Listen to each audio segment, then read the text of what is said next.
quel est l'apport des élus nationaux.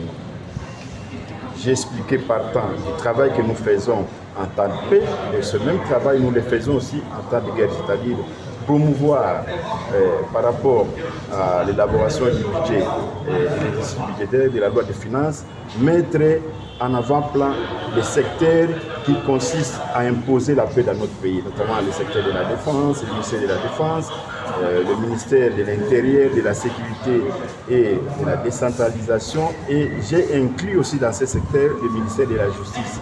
Mais notamment, il y a d'autres ministères considérés comme dans des ministères transversales où la question de la sécurité est aussi résolue, notamment le ministère des Finances et le ministère du Budget.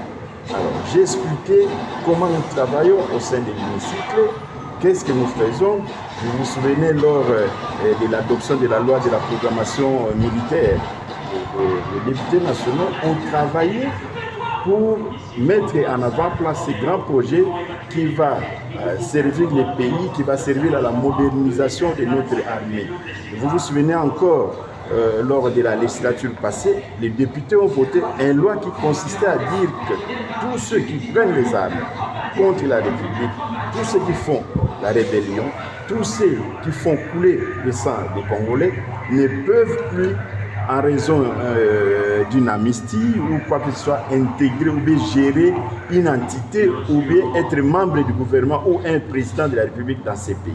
Là, c'est l'apport des députés nationaux au niveau de l'hémicycle par des initiatives parlementaires.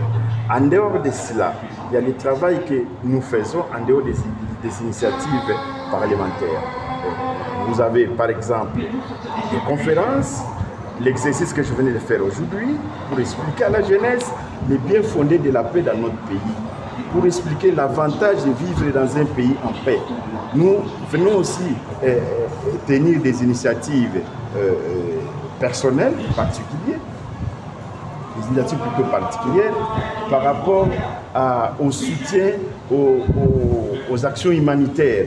Vous avez constaté, vous et moi, qu'il y a des députés qui descendent sur les terrains, qui vont visiter les camps des réfugiés, qui vont visiter des victimes, qui amènent quelque chose pour soutenir nos Wazalendo qui sont dans les terrains.